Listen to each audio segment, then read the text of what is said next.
nasab Ba'alwi tak tertolong. Dipastikan ini nasab yang sengaja disambungkan kepada nasab suci Rasulullah Sallallahu Alaihi Wasallam. Itulah mengapa kita nyebutnya nasab palsu, karena memang dinasabkan kepada Nabi. Kita akan masuk ke pembahasan berikutnya terkait dengan klaim mereka kalau Ba'alwi ini sudah surah wa istifadah. Tentang konsep surah wal istifadahnya Ba'alwi ini yang mereka klaim dan mereka pasarkan ke pesantren untuk mengklaim nasab mereka itu sahih. Bagaimana tanggapan panjenengan? Kalau kita berbicara tentang metode cara penetapan nasab yang sesuai dengan kitab nasab, misalkan kitab Muqaddimat fi Ilmil Ansab misalkan, atau Kafi Al-Muntakhab fi Ilmin Nasab, atau Rosail fi Ilmil Ansab misalkan, ya justru malah mereka batal dan gagal. Karena harus ada persyaratan surah wal istifadah itu. Tidak hanya berdasarkan pokoknya keterkenalan, kemasyhuran saja, tapi harus diverifikasi. Nanti kalau nggak begitu, setiap orang akan di-endorse, akan diagungkan dengan kesepakatan. Ya. Nah ini kan akhirnya keasliannya tidak bisa dijaminkan. Hanya berdasarkan pokoknya dukungan wong akeh gitu, terkenal. Yang jelas dipaksa surah gitu ya. Setelah akhir abad ke-9 Hijriah kan. Setelah muncul kitab Al-Burqatul Musyikoh, lalu disalin bukan dari awal. Lalu Al-Ghuror, lalu Al-Masra'ur Rawi, Syarhul Ainiyah, dan seterusnya, dan terus lebih gencar-gencarnya itu dari kalangan mereka mengarang kitab-kitab internal mereka sendiri itu abad 10, 11, 12 itu paling gencar. Harus dikarang kitab supaya surah wal istifadah itu. Surah wal istifadah itu bisa dibatalkan dengan data yang lebih akurat. Jadi tidak terus itu surah wal istifadah itu mutlak, nggak bisa. Ketika ada data yang lebih akurat, yang lebih tua, di zamannya kitab itu ada pengarangnya hidup, baik itu primer ataupun yang mendekati atau sekunder, maka surah wal istifadah itu bisa dibatalkan. Walaupun itu ijma, kesepakatan sekalian misalkan, sekalipun ya, tetap bisa dibatalkan karena data yang lebih kuat darinya yang bisa membatalkan itu. Sama seperti ketika kita dulu itu meyakini bahwa matahari itu sebenarnya bukanlah pusat tata surya kita, tapi bumi inilah sebenarnya pusat tata surya kita. Coba kita berdiri diam di sini, matahari akan mengelilingi kita, ya kan? Ya, kita akan kemana-mana, matahari yang mengelilingi bumi. Tapi ternyata dunia sekarang berbeda. Mazhab itu kalah dengan metode yang lebih kuat dan akurat dengan ditemukannya satelit, ya bisa memantau. Ternyata yang mengelilingi matahari itu justru bumi. Ya. Terus kita mau berkiblat kemana? Wong 90% penduduk dunia ini mengakui bahwa bumi itu bulat, bukan datar, dan wasyamsu tajri li mustaqarrin laha dzalika taqdirul azizil alim. Jelas. Oh, nggak ada yang bisa bantah ini. Nggak ada yang bisa bantah. Oleh sebab itu mana yang kuat? Berarti yang pendapat yang terakhir yang lebih akurat ini. Tidak hanya itu, banyak sekali analogi-analogi tentang dibatalkannya surah wal istifadah. Di antaranya dulu agama Nasrani mengatakan bahwa Nabi Isa itu Tuhan, Yesus. Tapi Rasulullah mengatakan bukan. Nabi Isa itu adalah Nabi dan Rasulullah, bukan Yesus. Nah, padahal di dalam keyakinan ya mayoritas, mohon maaf ya, Nasrani yang bukan ortodok lagi, yang bukan Kipti atau Yunani yang ortodok ya, itu meyakini benar bahwa Nabi Isa itu Tuhan. Tapi Rasulullah mengatakan bukan. Mana yang kuat? Ya Rasulullah atas firman Allah untuk menjelaskan, walaupun sudah diisbat, di ijma, surah wal istifadah tetap kalah. Terus gini, dulu kan jenengan pernah menyampaikan, saya lihat di konten itu, bahwasanya keterputusan nasab Ba'alwi ini bukan hanya 550 tahun. Kalau Kiai Imad kan ngitungnya dari Imam Ahmad ya, wafat Imam Ahmad 345 Hijriah dan ke Al-Burqatul Musyikoh, jadi dihitung 520 tahun. Kalau jenengan Februari kalau tidak salah itu lebih dari itu ya. Sebenarnya Kiai Imaduddin Utsman tidak salah, ya, bersama-sama.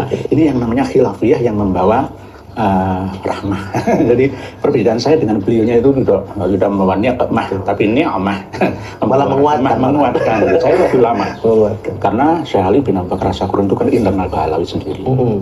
Kalau pengarang kitab Tuhfatul Thalib Ma'rifati Iman yang tasawuf ila Abdillah Habib Thalib itu kan eksternal.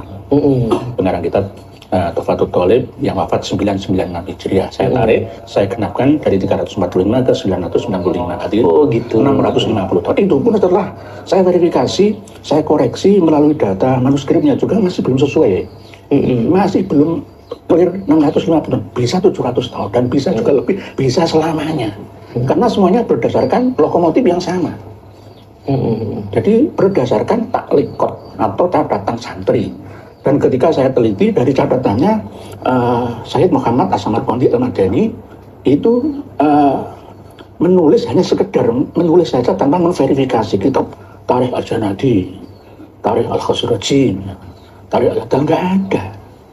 Aslo tidak menyebutkan tokoh-tokoh Ba'alawi, tapi Ali bin Ba'alawinya Bani Jadid. Itu. Dan Al-Janadi sendiri sebenarnya juga tidak memverifikasi karena beliau bukan ahli nasab, beliau itu ahli sejarah. Ahli sejarah itu hanya sekedar mencatat saja. Ahli nasab pertama yang menyebutkan anaknya Imam Ahmad Al-Hambali bernama Abdullah, bukan Ubaidillah, itu adalah kitab An-Nafah Al-Ambariyah. Abad ke-9, 880 Hijriah. Itu pun tidak menyebutkan nama Alwi bin Ubaidillah, hanya Jadid Al-Muntakil ila Hadramaut wa min duriyati sama Banu Abi Alawi wa huwa Abu Alawi bin Jadid, berarti Bani Alawi Jadid. Ini yang menjadi kunci utama kalau kita memang berpegang teguh kepada khotun nasabah, catatan ahli nasab. An-Nafah Al-Ambariyah ya abad 9 juga. Ini hidup sezaman tapi beda tempat dengan Al-Burqa Al-Musliqah Syekh Ali bin Abu Bakar As-Sakhr. Jadi mulai dibangun ya, bahan bangunan dikumpulkan pada abad 8 awal, lalu dibangunlah terus menerus itu. Akhirnya disuruh harus difatwakan. Ayo, misalkan jenengan Romo Kiai Sulaiman Abdul Karim mempromosikan saya, ya, mempopulerkan saya. Wah, gue nurunya ini ulama asli Timur Tengah, keturunan Ba'alawi. Jadi bisa juga. Asalnya didukung 1000 orang, semuanya tanda tangan, oke, Bapak Guru maju kan. Misalkan gitu. Ya, apakah saya tetap? Ya enggak, harus ditanya dulu saya itu ke siapa. Jangan hanya berdasarkan surah al-istiqamah. Catatan itu bisa dibuat. Oleh sebab itu catatan Tuhan itu yang asli sebenarnya sesuai dengan kaidah terkini ilmu DNA itu. Ya. Ada yang menuduh kita ya bahwa kalau kita mengarahkan Habaib Alawi untuk tes DNA berarti tidak konsisten dengan data. Enggak ya, sama-sama saling melengkapi gitu. Wah, datanya sudah gagal. Yuk masih ada alternatif. Coba cari tes DNA. Nah, pasti gagal. Itu ayat kauniyah soalnya. Kauniyah. Nah gini, saya agak sedikit menggelitik ini. Panjenengan pernah mengkritisi betapa rancunya pohon nasabnya Tuan Rizik Syihab ya, jangan pakai Tuan ya. Betapa rancunya Bapak Rizik Syihab ya, sama saudara Bahar Smith lah katakanlah, karena mereka ini yang paling banyak diklaim sebagai keturunan Nabi, bahkan dipasarkan cucu Nabi kok dizolimi sebagainya, sampai waktu dia umroh lama sekali juga begitu, sampai kemudian ada selebaran tentang isbat nasab Rizik Syihab. Di mana letak kejanggalan yang sangat prinsip di pohon nasabnya Bapak Rizik Syihab? Kami teliti tidak hanya di Kang Mas Muhammad Rizik Syihab saja, tapi ya semuanya. Kalau umudun nasabnya itu sudah janggal ya pasti akan salah terus. Awalnya salah, tengahnya salah, akhirnya juga akan salah. Oh, misalkan di tengahnya ini mau mencoba untuk mempas-paskan, tetap akan ada kelemahan di akhirnya. Pasti akan kelihatan karena tidak ada yang namanya kriminal yang sempurna, itu nggak ada. Pasti akan meninggalkan jejak yang bisa dideteksi oleh generasi setelahnya atau di generasi saat itu juga. Ini prinsip kriminolog ya, atau intelijen kita itu pasti tidak ada kejahatan yang sempurna. Pasti ada titik lemahnya, mana dicari ya ketemu nanti, walaupun tidak semuanya tapi pasti ada. Ya, di antara nasab yang ditulis lengkap itu seakan-akan bagi orang awam sekilas, oh sohe, sana kitab-kitab Ba'alawi juga begitu, sekilas, oh bagus sohe. Yang terakhir karya 500 halaman lebih ya, akibat pertemuan di RA 8 orang itu ditasih dikasih catatan kata pengantar oleh 9 wali ya yang mengesahkan itu semua juga amburadul karuan gila lah itu. Padahal selama ini mereka itu kita kritik mati-matian, ternyata hasil akhirnya sama juga. Ini berarti kan ibroh ya, yang harus kita ambil hikmah. Oh ternyata mereka itu salah dan pembohong saja, berkali-kali berbohong dan berbohong, tidak pernah jera dalam kadzabnya itu. Mohon maaf ini agak-agak keras kenceng saya kadzabnya itu. Ya, karena memang faktanya begitu. Dilalai. Berarti Mbak Alwi ini bisa dapat predikat al-kadzab ya? Bisa juga. Karena terstruktur kebohongan. Dajjalun kadzabun itu koribun min salasin. Setiap 100 tahun sekali pun ada sosok-sosok pembohong atau pendusta yang berupa individu, perorangan ataupun golongan. Di mana dan kapan saja. Tidak hanya di dunia Timur Tengah, tapi di Timur Jauh seperti kita ini juga akan ada. Masuk dalam organisasi tertentu. Oleh sebab itu kita harus waspada. Jangan sampai salah memahami hadis Nabi la taqumu sa'ah hatta yub'atsa dajjalun kadzabun qaribun min salasin itu. Jadi termasuk diantaranya para pembohong-pembohong yang terstruktur, terorganisasi, terencana dengan apik masif gitu. Nah, seakan-akan sekilas itu normal, kita telusuri di dalamnya abnormal. Gitu. Terkait dengan buku keabsahan Nasab Mbak Alwi Yang terakhir mungkin dengan sudah membaca ya. Okay. Kira-kira apa persoalan mendasar, kelemahan mendasarnya, cacatnya buku tentang keabsahan Nasab Mbak Alwi menurut kajian jenengan? Kalau menurut saya justru malah buku setebal 500 halaman lebih itu menguatkan batalnya Nasab Mbak Alwi. Iya, menguatkan batalnya Nasab Mbak Alwi. Justru yang disampaikan dalam Khatun Nasabah oleh Ki Hanif Al-Atos yang pertama kali memang An-Nafah Al-Ambariyah, lalu Tuhfatul Thalib, lalu Tuhfatul Azhar dan seterusnya. Abad 9, jadi tidak berhasil menemukan kitab nasab sebelum itu. Dan itu mereka akui, lalu mereka akan beralih ke catatan sanadnya Salim bin Jindan. Buatan apa itu? Catatan orang Mali Kuliah itu. Orang Mali Kuliah waktu dipakai ya, berarti yang pakai itu berarti juga Mali Kuliah yang sama. Alasan Mali Kuliahnya itu diajak ke masjid itu seperti itu. Gak sesuai. Dan itu terus akan terulang sama seperti buku Cahaya dari Nusantara karya Umar Mundur Assegaf ya. Tangan kanannya Kang Mas Lutfi bin Yahya. Maaf ya.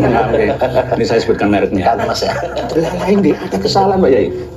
Menyebutkan satu tokoh KRT Sumodiningrat itu saja satu orang itu beda halaman tuh beda lahirnya. Lain banyak itu. Menyebutkan Kiai Irfan yang mana? Itu saya sudah meneliti. Ini apa tokoh fiktif yang dinyatakan ada untuk menguatkan klannya. Inilah yang sering saya sampaikan. Justifikasi. Bisa juga. Sama seperti misalkan saya mengklaim gitu, saya ketemu jenengan berarti, wah Ustadz Supaman Abdul Karim saja mengisbat nasab saya, itu kan Ustadz hebat. Saya hanya mengklaim sepian, gitu. Padahal saya tidak pernah bertanya kepada beliau seperti itu. Dengan adanya saya dekat dengan jenengan itu berarti jenengan mengisbat. Nah, sama seperti itu. Kiai Irfan itu juga turut menceritakan bahwa mbahnya Kang Mas Lutfi bin Yahya itu adalah pendiri NU atau Nahdlatul Ulama. Jadi ini jelas tidak benar. Sejak dulu seperti itu. Bahkan sekelas kitab Ar-Raudhul Jaliyah yang sering disampaikan oleh Kiai Haji Syukron Mahmun. Tahu kitabnya, tahu pengarangnya, tapi nggak pernah melihat isinya. Ya sama saja. Oh, Ar-Raudhul Jaliyah itu palsu. Saya bilang palsu. Nah, ayo sekarang kita buka semua. Saya sudah mempelajari baik yang versi Arif Abdul Ghani ataupun yang versi Muhammad Abu Bakar Ba'aldi, sama saja.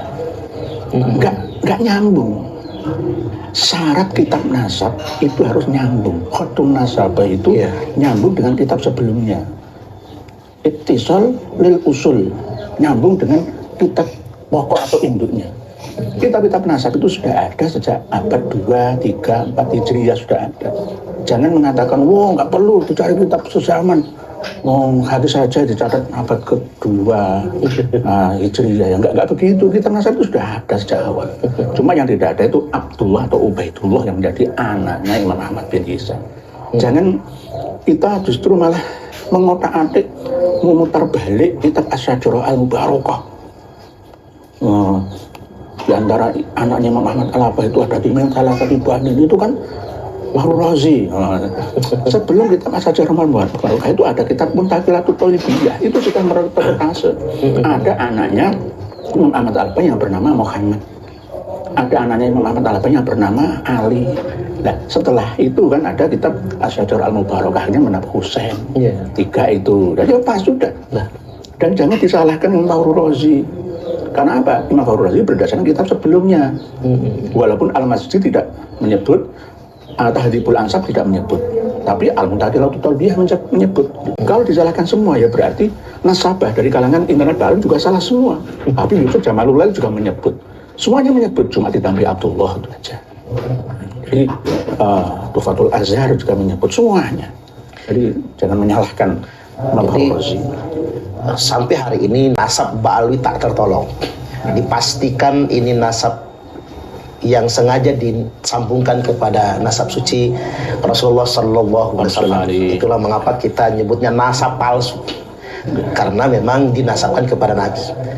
Dan kemudian pada kesempatan kali ini kita akan menegaskan bahwasanya apa yang dilakukan oleh Kiai Nur Ihya, Kiai Imad dan ulama-ulama Nusantara ini semata-mata untuk menjaga kemuliaan nasab suci Rasulullah Sallallahu Alaihi Wasallam. Ini fardu kifayah, ini kewajiban buat kita semua. Justru sebetulnya kita nggak pantas ngaku umat Nabi ketika ada orang yang ngaku-ngaku cucu Nabi, apalagi menggunakan pengakuan tersebut untuk alat arogansi atau mengeksploitasi umat.